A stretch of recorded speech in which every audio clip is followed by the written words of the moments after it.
जीवन हमें एक मौका देता है, इसलिए जब भी सही कॉलेज चुनने का समय आए तो सिर्फ मंगलायतन यूनिवर्सिटी आपके बेहतरीन भविष्य और सर्वांगीण विकास के। मिल्कीपुर में उपचुनाव के लिए वोटिंग हो चुकी है। नतीजे 8 फरवरी को आएंगे।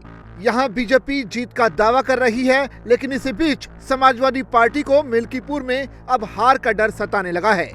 शायद यही वजह है कि अखिलेश यादव अब बीजेपी और स्थानीय प्रशासन पर तीखा हमला बोल रहे हैं। उन्होंने सत्ता पर काबिज योगी सरकार पर हमला बोला है।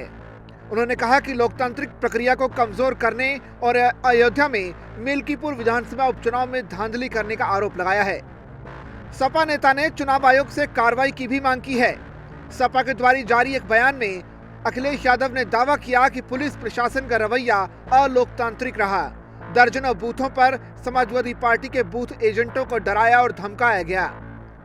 सपा प्रमुख ने आरोप लगाया कि बीजेपी ने मिल्कीपुर में बेईमानी के लिए हर तरह की हथकंडे अपनाई। बीजेपी के गुंडों ने मिल्कीपुर उपचुनाव को प्रभावित करने के लिए अराजकता की। पुलिस प्रशासन का उन्हें खुला संरक्षण मिलता नजर आया। पुलिस प्रशासन ने बीजेपी के गुंडों को खुली छूट देकर चुनाव आचार संहिता का घोर उल्लंघन किया।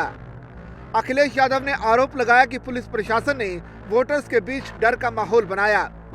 प्रशासन ने मतदान को प्रभावित किया। उन्होंने दावा किया कि बीजेपी के समर्थकों ने खुद स्वीकार किया है कि उन्होंने बोगस वोट किया।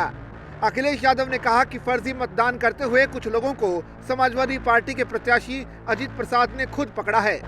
अखिलेश यादव ने कहा कि मिल्कीपुर उपचुनाव में रायपट्टी अमानीगंज में फर्जी वोट डालने की बात अपने मुंह से कहने वाले ने साफ कर दिया कि बीजेपी सरकार में अधिकारी किसी तरह से धांधली में लिप्त हैं। चुनाव आयोग को और क्या सबूत चाहिए? अखिलेश यादव ने कहा कि समाजवादी पार्टी ने सोशल मीडिया के जरिए निर्वाचन आयोग से शिकायत की और कुछ बूथों पर सेक्टर मजिस्ट्रेट अश्विनी कुमार एवं चौकी प्रभारी अनुराग पाठक व पीठासीन अधिकारी ने मिलकर मतदान को प्रभावित किया।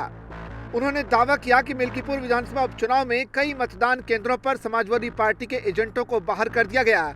ज्यादातर बूथों पर ईवीएम खराब होने की शिकायतें मिली। अखिलेश यादव ने कहा कि मुस्लिम महिलाओं का बुर्का हटाकर उनकी पहचान करने के बहाने उन्हें भयभीत और अपमानित किया गया। अखिलेश यादव ने आरोप लगाया कि बीजेपी ने चुनाव प्रक्रिया को ध्वस्त कर दिया। वो लोकतंत्र की हत्या करने पर आमादा है। उपचुनाव सिर्फ खानापूर्ति आयोजन बनकर रह गया है। सरकार के अधिकारी कर्मचारी खुलेआम फर्जी मतदान कर रहे हैं। समाजवादी पार्टी के समर्थक मतदाताओं को वोट नहीं डालने दिया गया।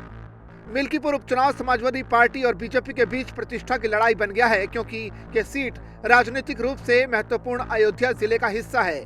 पिछले साल के लोकसभा चुनाव में फैजाबाद लोकसभा सीट जीतने के बाद सपा सांसद अवधेश प्रसाद द्वारा खाली सीट करने के बाद उपचुनाव की यहां जरूरत पड़ी।